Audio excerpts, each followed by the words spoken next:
सुप्रभात.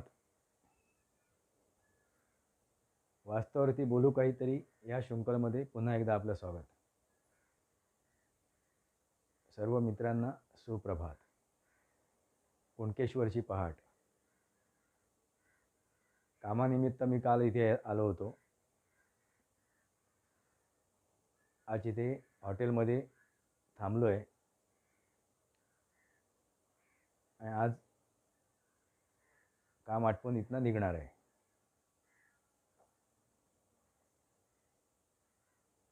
ही प्रभात आणि ह्या प्रभातीची लाली, या पहाटेची लाली माझ्या मागे दिसते आपल्याला. ही लाली दिसते.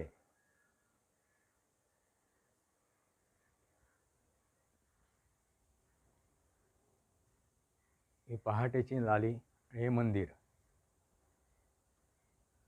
प्रभात, पहाटेचं हे दर्शन मंदिराचं. आणि ह्या बाजूला आहे समुद्र, अथांग समुद्र.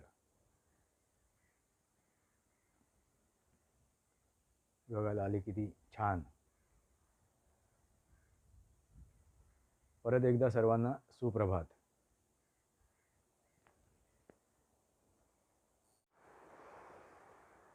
हे पहा विलोभनीय दृश्य. नयनरम्य हा समुद्र, ही पहाट, हे मंदिर.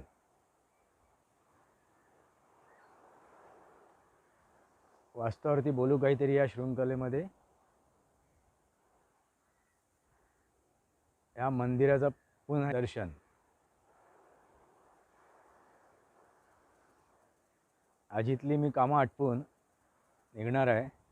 आज इथे वास्तव्य केलं होतं, हॉटेलमध्ये थांबलो होतो.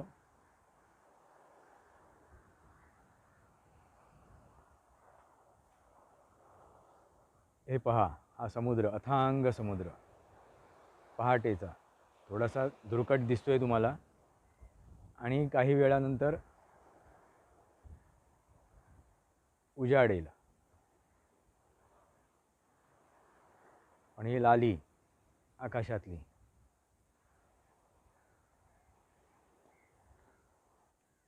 हा मंदिराचा परिसर.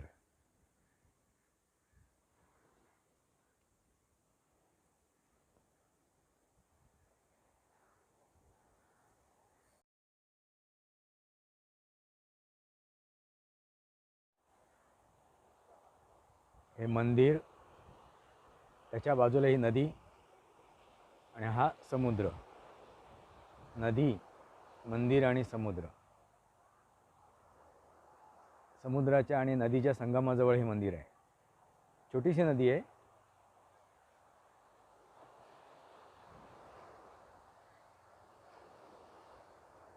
मी पूर्वीसुद्धा यापूर्वी मंदिराच्या विषयावरती एक चलचित्रण केलं आहे, व्हिडिओ केलेला आहे.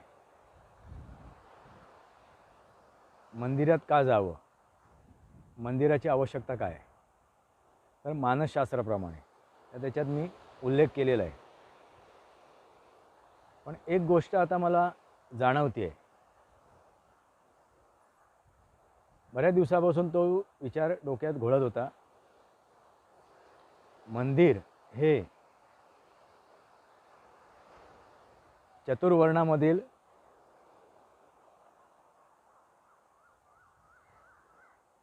जो वरचा वर्ण समजला जातो, ब्राह्मण, ह्याच्या तावडीतून सुटला पाहिजे. कारण चतुर्वर्ण हे वर्ण जन्माने नाही आहेत, हे कर्माने आहेत. आणि हे मनुस्मृतीमध्ये त्याची नोंद आहे. पण चुकीच्या प्रकारे मनुस्मृतीला कोट केलं गेलं आणि जन्माने हे चतुर्वर्ण प्रस्थापित केले गेले.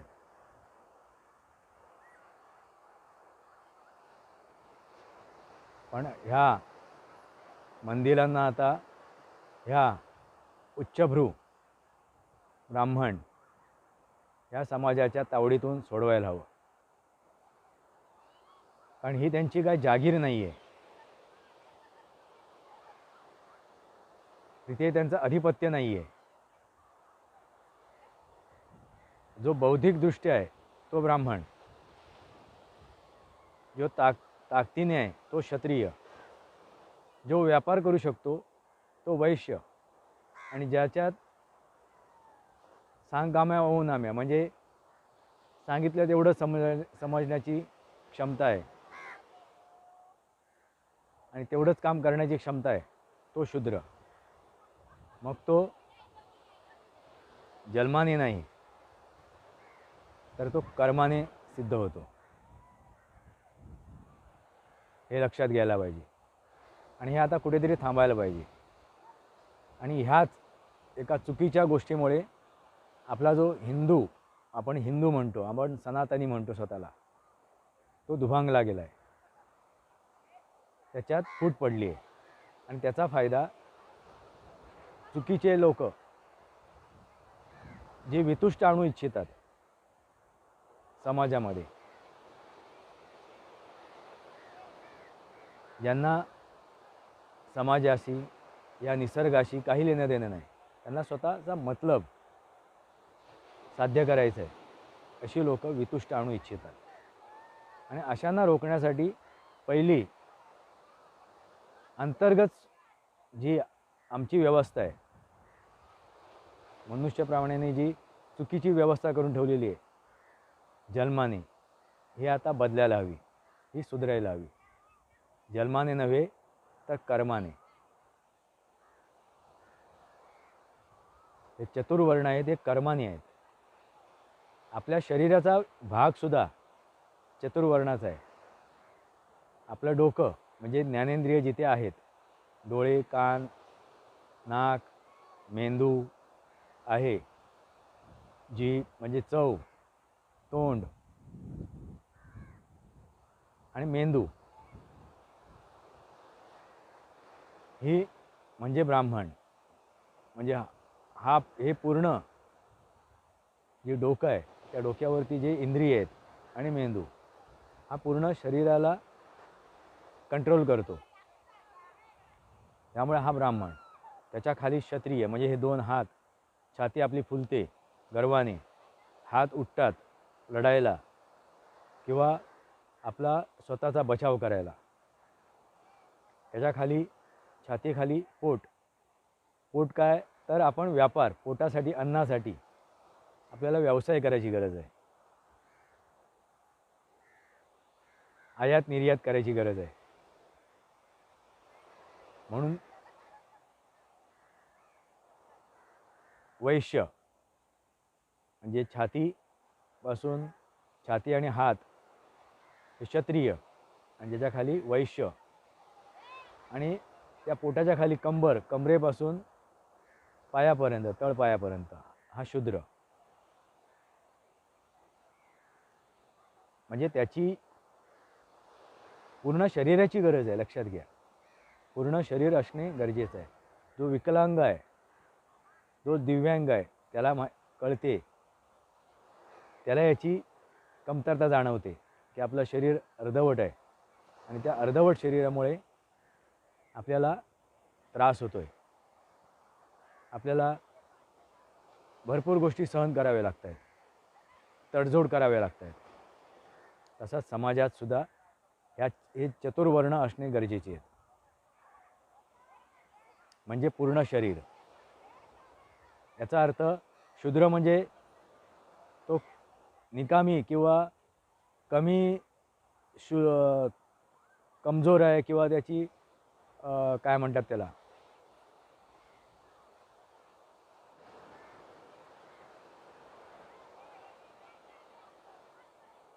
शूद्राला सुद्धा आपण हलक्यात घेता कामा नये, त्याला कमी लेखता कामा नये, पण त्याचीही गरज आहे. त्याला आपण कमी लेखता कामा नये, त्याचंही महत्त्व आहे तेवढंच,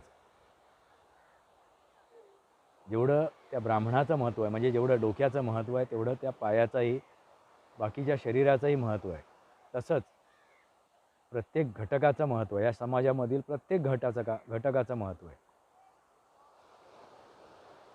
या निसर्गामधील प्रत्येक जीवाचं महत्त्व आहे. अगदी कृमी कीटक जे आहेत त्यांचंही महत्त्व आहे. तेही अस्तित्वात असणं गरजेचं आहे. ह्या कोरोनाला सुद्धा आपण नाकारता कामा नये. तो आपलं काम करतोय. कोरोना, कोविड-19 नव्हे तर कोविड, जो चीननी बनवलेला तो नव्हे तर कोविड जो आहे अस्तित्वात, हा विषाणू अगोदरपासून अस्तित्वात आहे. तो बॅटपासून म्हणजे आपले वटवाघळामधून आलेला विषाणू आहे असं शोधानंतर लक्षात आलेलं आहे. अभ्यासानुसार लक्षात आलेलं आहे. म्हणजे हा विषाणू आहे, अगोदरपासून आहे. फक्त आता त्याची माहिती झाली आपल्याला, म्हणून आपल्याला कळतोय. हे जो सर्दी, हा जो पसरणारा म्हणजे संसर्गजन्य रोग आहे, तो अगोदरपासून आहे. आणि हे जे वातावरण आता दूषित आहे, कधीही थंडी पडते, कधीही उष्णता होते, कधीही पाऊस पडतो, या दूषित वातावरणामुळे आणखीन रोगराई वाढलेली आहे. माणसाचं जो जीवनचक्र आहे, राहणीमान आहे, ते त्याचं बदललेलं आहे. निसर्गाच्या नियमानुसार तो वागत नाही आहे. हे दुसरं दुर्दैव आहे आणि हे कुठेतरी आता थांबायला हवं. आपण उठतो कधी 7-8 वाजता, पहाटे उठायला हवं, झोपायला लवकर हवं, सूर्यास्ताच्या अगोदर अन्न ग्रहण करायला हवं, पचेल तेवढंच खायचं आणि रुचेल तेवढंच बोलायचं, हे गरजेचं आहे. पण मी जो विषय करतोय आता, हे मंदिर यांच्या जोखडातून या ब्राह्मणांच्या, तथाकथित ब्राह्मण, जन्माने ब्राह्मण, तथाकथित स्वतःला ब्राह्मण समजतात, ते ब्राह्मण म्हणवतात, त्यांच्या जोखडातून हे मंदिर आता सोडवणे गरजेचे आहे. ज्याला अक्कल आहे, ज्याला ब्रह्मांडाचं ज्ञान आहे, तो ब्राह्मण. ज्याच्यात ताकद आहे, ज्याच्यात क्षमता आहे, तो स्वतःचं संरक्षण आणि समाजाचं संरक्षण करू शकतो, तो क्षत्रिय. ज्याला व्यवहार ज्ञान आहे, ज्याला हे समाज चालवायचं आहे, समाजामध्ये व्यापार करायचा आहे, आयात निर्यात करायची आहे, तो व्यापारी. एवढं ज्याला कळते, व्यवहार ज्ञान कळतो, आणि ज्याची बुद्धिमत्ता कमी आहे, बुद्धी आहे सर्वांकडे पण त्याचा वापर तो कमी करतोय, तो शूद्रीय, तो शूद्र. बस एवढंच आहे. जन्माने नव्हे तर कर्माने. म्हणून मनुस्मृतीमध्ये त्यांना शिक्षाही तशी आहे, पण त्याचा उलट वापर केला गेला, त्याचा उलट प्रचार केला गेला. म्हणजे ब्राह्मणाला शिक्षा नाही, शूद्राला 100% शिक्षा. हे चुकीचं आहे. त्याच्यात अशी माहिती आहे की ब्राह्मणाला 100% शिक्षा, कारण ज्याला ब्रह्मांडाचं ज्ञान आहे, जो ज्ञानी आहे, आणि ज्ञानी असताना त्याने केलेली चूक, ज्ञात असताना त्याने केलेली चूक, त्याला 100% शिक्षा. आताही जर एखाद्याने शिक्षा जाणून बुजून केली आहे, ज्ञात असताना केली आहे, तर त्याला ती शिक्षा केली जाते. आणि अनवघाने झालेली शिक्षा आहे, कळत नकळत झालेली त्यांनी जर केलेला गुन्हा आहे तर त्याला शिक्षा कमी होते. अपघाताने झालेला गुन्हा, त्याला शिक्षा कमी होते. पण जाणून बुजून विचारपूर्वक केलेल्या गुन्ह्याला शिक्षा 100% आहे. तशीच म्हणून ब्राह्मणाला, ज्याला ब्रह्मांडाचं ज्ञान आहे, त्यांनी जर गुन्हा केला तर त्याला 100% शिक्षा. क्षत्रिय आहे त्याला 75%, वैश्य आहे त्याला 50%, आणि जो शूद्र आहे त्याला 25%. म्हणजे ज्यांनी कळत नकळत, अक्कल नसताना, विवेक नसताना केलेला गुन्हा आहे, हा त्याचा अर्थ आहे. हा मागचा त्याचा कॉन्सेप्ट आहे. म्हणजे कोणीही असो तो, ज्याने विचारपूर्वक ठरवून जर गुन्हा केला म्हणजे तो ब्राह्मण झाला. ज्याने विचार न करता ज्याच्याकडून असाच गुन्हा झाला आहे म्हणजे संरक्षण करताना, तर त्याला कमी. जर तो काहीतरी कर्म करतोय आणि कर्म करताना त्याच्याकडून गुन्हा झाला, व्यवहार करतोय त्यावेळी गुन्हा झाला, तर त्याला 50%. आणि ज्याला अक्कलच नाही आहे आणि विचार न करता अचानक त्याच्याकडून घडलेला गुन्हा,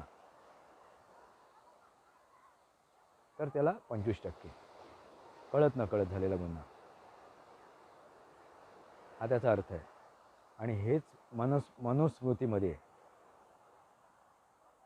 आणि मनूने लिहिलेलं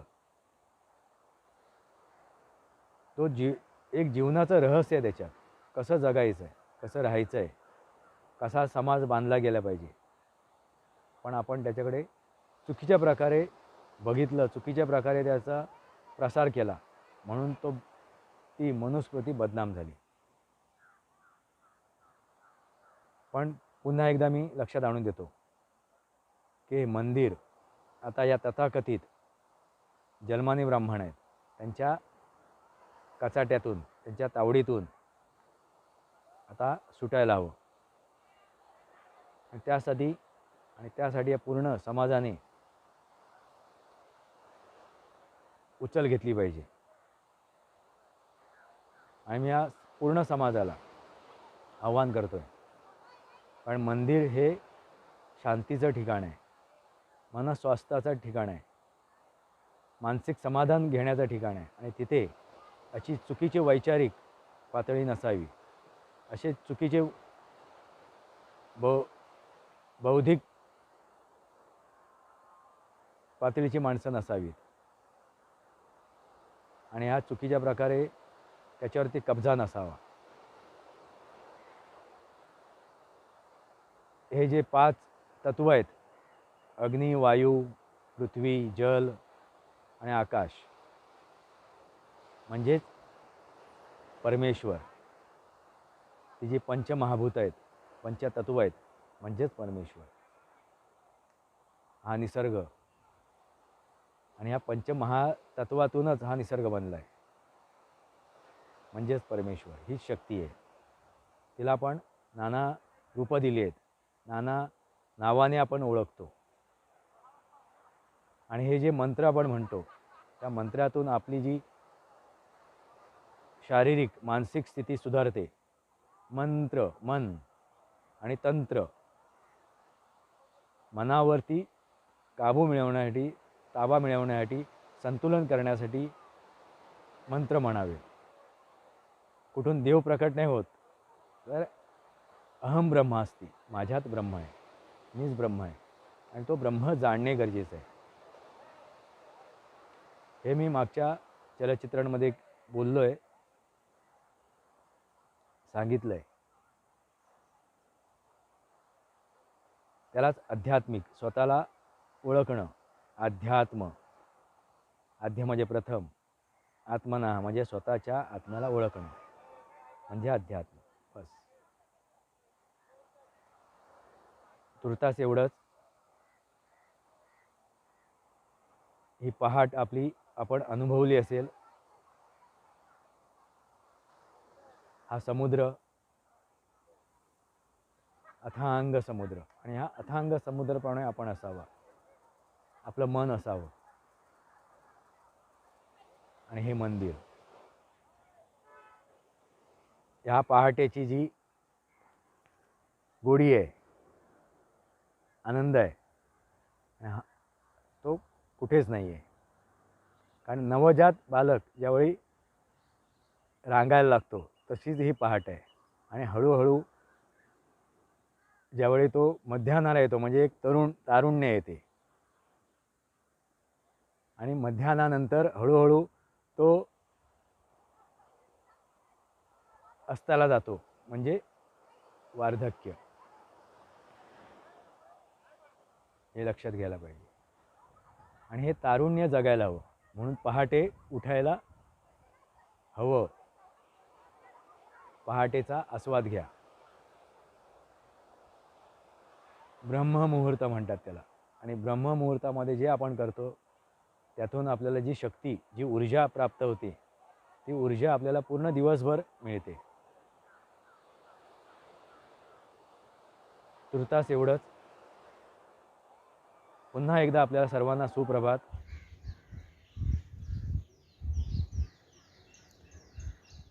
काल पाहिलेला सूर्यास्त आणि आज पाहिलेला हा सूर्योदय.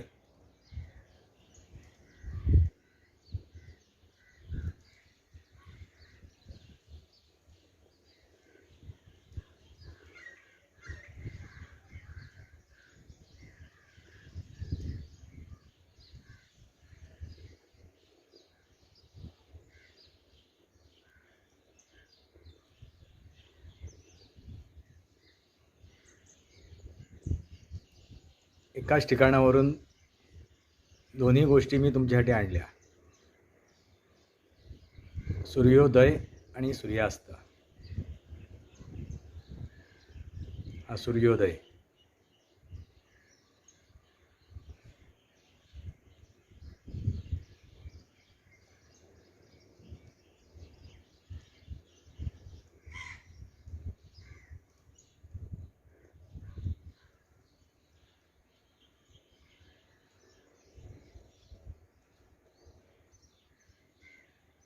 या सूर्योदयाचा सुद्धा आनंद लुटा.